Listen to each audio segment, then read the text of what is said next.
चलिए गाइस, स्वागत है आपका ज़ीरो से हीरो यूट्यूब चैनल पर। तो देखिए गाइस, हमारे पास एक साउंड स्टैंडर्ड का मैक्स 4300 ये नंबर का एम्पलीफायर आया है। दोस्तों, ये एम्पलीफायर हमने कस्टमर को इसके पहले भी रिपेयर करके दिया था। उस टाइम पर ये परफेक्ट कंडीशन में काम कर रहा था। बट अभी आपको मैं बता दूं इसके कंडीशन में क्या फ़ॉल्ट आया था। कि जैसे कस्टमर इसे चला रहे थे तो इसमें थोड़ा शॉर्टिंग प्रॉब्लम भी आया था। और इस पर क्या हो रहा था कि हीटअप होने के बाद ये प्रोटेक्शन मोड में जा रही थी। तो हमने इसे तो अभी फ़िलहाल रिपेयर कर लिया। मैं एक बार आपको ऑन कंडीशन में बताता हूँ। देखिए, ये देखिए, मैंने सीरीज़ में नहीं डायरेक्ट लगाया हुआ है। डायरेक्ट मैं अभी ऑन किया हूँ। देखिए, हमारा प्रोटेक्शन भी हट चुका है। इसमें प्रॉब्लम क्या थी दोस्तों, कि इस पर हाई करंट बनने के कारण ये चैनल बहुत ज़्यादा हीटअप हो रहा था। और ज़्यादा हीटअप होने के कारण ये प्रोटेक्शन में जा रहा था। एक चैनल इसका रेडी था, कोई प्रॉब्लम नहीं थी। इसके पहले भी दोस्तों हमारे पास ये एम्पलीफायर आया था, तो जब इसमें बहुत कुछ पार्ट जल चुका था, यानी कि ना के बराबर ये एम्पलीफायर बनने ही नहीं वाला था। बट फिर भी हमने इसे ट्राई किया और इसे बना लिया हमने। देखिए दोस्तों, अगर आप किसी भी चीज़ को अगर आपको बनाना है तो आपको प्रॉपर नॉलेज हो तो आप 100% उसे रिपेयर कर सकते हो। अगर आपको नॉलेज नहीं तो आप इसे रिपेयर नहीं कर सकते थे और कुछ भी नहीं कर सकते थे। हमें इसका नॉलेज था, हमने इसे रिपेयर किया। थोड़ा टाइम लगा बट ये रिपेयर हो चुका है। पहले इसमें क्या प्रॉब्लम था, ये पूरा जल चुका था। अभी देखिए वर्किंग कंडीशन में आपको बता रहा हूँ मैं। इसके पहले जब हमने कस्टमर को बना के दिया था तो उस टाइम पर जब ये हमारे पास आया था, उस टाइम पर देखिए कितना जल चुका था ये।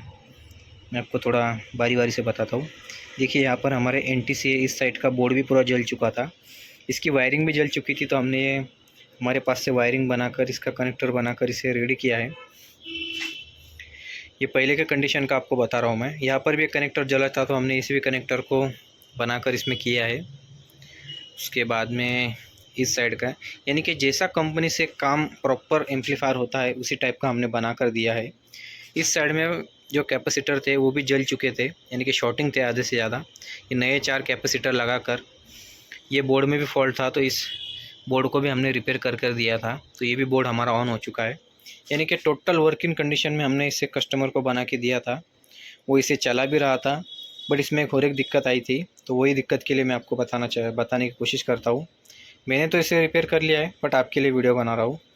देखिए, पहले क्या होता था कि जैसे नॉर्मल कंडीशन में ये एम्पलीफायर जब हम ऑन करते तो नॉर्मल कंडीशन में देखिए यहाँ पर एक 60 वोल्ट या 64 के आसपास वोल्टेज आना चाहिए।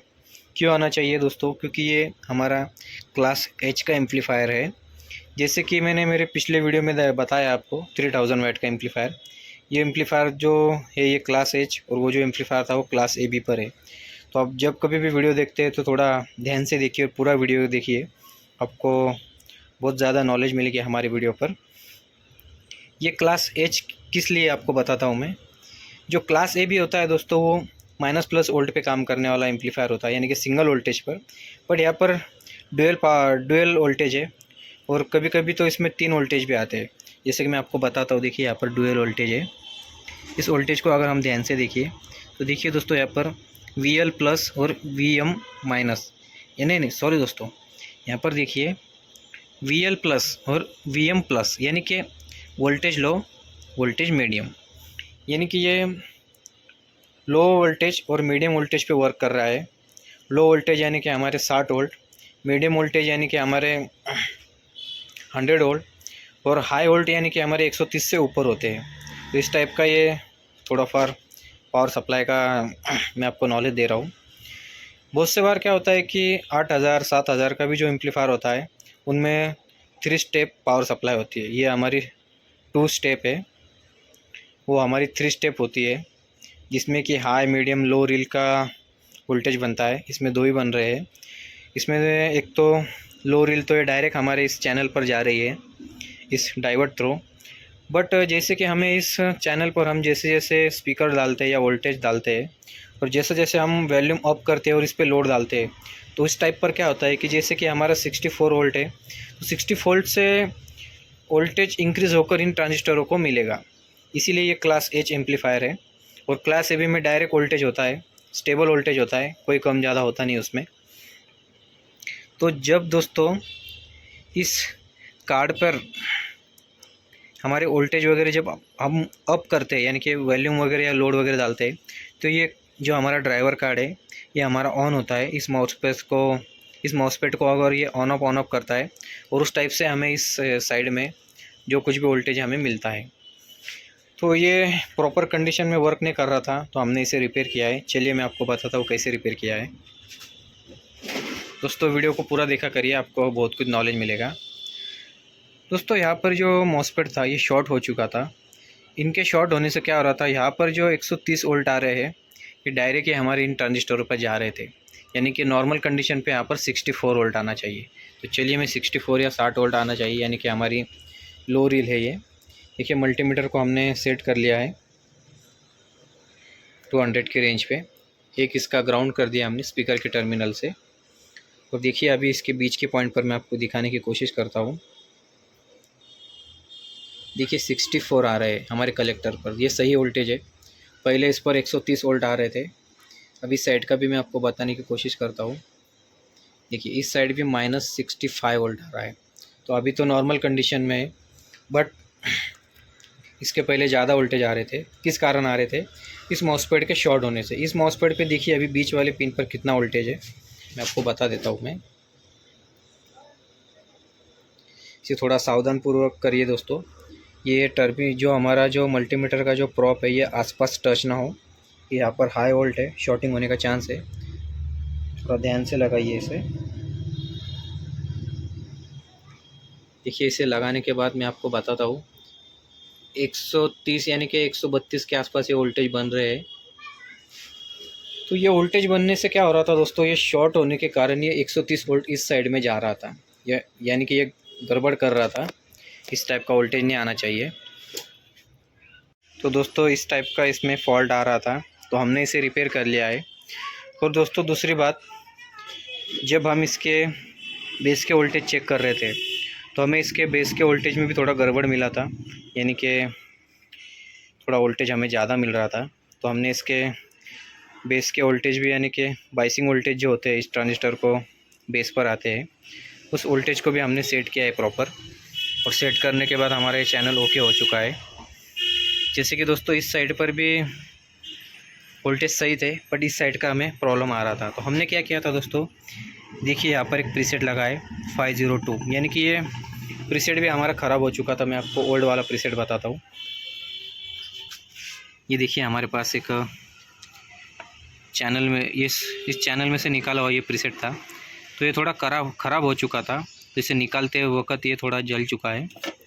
तो दोस्तों हमने इसके जगह पर ये प्रीसेट लाया था मार्केट से, ये 102, यानी कि ये 1K का प्रीसेट है। इससे भी हमारा काम नहीं बना है। उसके बाद दोस्तों ये और एक प्रीसेट है, ये प्रीसेट 202, यानी कि 2K का प्रीसेट। ये 1K 2K पे कोई भी काम नहीं हुआ हमारा।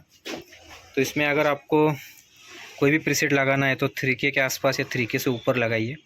दोस्तों ये देखिए ये प्रीसेट मैंने 502, यानी कि ये 5K का रजिस्टर लगा हुआ है, ये 5K का प्रीसेट लगा हुआ है।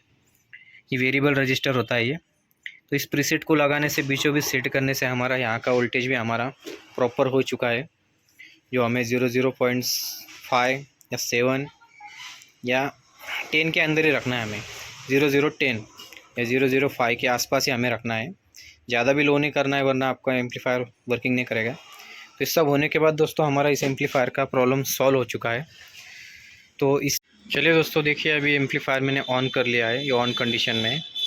और सीरीज़ पर नहीं है, एक्चुअली ये मेन लाइन पर ऑन है, सीरीज़ पर ऑन नहीं किया हमने। और देखिए इसमें कोई भी हमें ऑडियो सिग्नल फीड नहीं करना है। ये मैं आपको ड्राइवर वोल्टेज कैसे सेट करते हैं उसका वीडियो बना रहा हूँ मैं। तो देखिए एक हमने इसका ग्राउंड से लगा दिया है, इसको हम वोल्टेज 2 पर लेंगे, यानी कि 20 वोल्ट से नीचे है ये। तो अभी इस साइड का देखिए ड्राइवर वोल्टेज हमारा सही है। मैं एक बार इस पर चेक कर बताता हूँ आपको। देखिए 005। और इस साइड का देखिए दोस्तों, यहाँ पर भी हमारा 005 के लगभग ही थोड़ा फार नीचे ऊपर हो सकता है।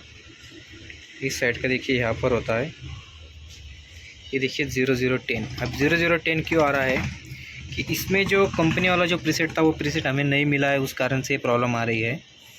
तो हमने इस प्रीसेट को लगाकर अब जितना इससे ज़्यादा सीधा या उल्टा घुमाएंगे उस टाइप से ये ड्राइवर वोल्टेज हमारा सही होता है। ये चीज़ यानी कि हमारे बेस पर आने वाला वोल्टेज होता है ये। तो दोस्तों इस पर पहले तो ये जो अभी 010 आ रहा है ये पहले 300 350 के आसपास आ रहा था, यानी कि इस पर हम कोई भी ऑडियो नहीं दे रहे फिर भी ये हमारे ट्रांजिस्टर कंडक्ट कर रहे थे इस वोल्टेज को, जिस कारण से हीट हो रहे थे। अब इतना नॉर्मल हीट हो रहा है, यानी कि जब इस पर हम वोल्टेज या कुछ लोड डाल रहे हैं उसी टाइम पर ये हीट हो रहे, अन्यथा अभी तो नहीं हो रहे ये। बट पहले क्या हो रहा था कि इस पर कोई भी हमने लोड नहीं दिया, कोई भी हमें ऑडियो नहीं दिया, फिर भी ये हीट हो रहे थे। किस कारण से कि इस पर इसके बेस पर जो वोल्टेज था, जो ये जो देखिए अभी जैसे 010 आ रहा है, ये पहले हमें ज़्यादा आ रहा था, यानी कि 300 350 के आसपास आ रहा था। तो इसके कारण से फॉल्ट होता है।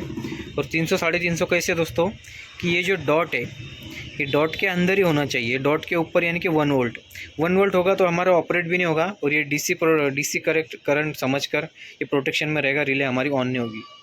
तो ये हमारे एक साइड से डीसी ऑफसेट या अब इसे बाइसिंग वोल्टेज भी कह सकते हैं। तो इस टाइप का ये सेट होता है। तो 010 यानी कि कोई प्रॉब्लम नहीं दोस्तों, ये हमारा लगभग ओके कंडीशन में ये है। जैसे कि 07 या 08 भी कर सकते हैं हम, बस ये 010 तक सेट हुआ हमसे, तो अभी दोस्तों कोई प्रॉब्लम नहीं, ये वर्किंग कंडीशन में है। तो चलिए मैं आपको ये नॉलेज देना चाहता था, इसलिए मैंने दे चुका इस वीडियो में। तो थैंक यू दोस्तों।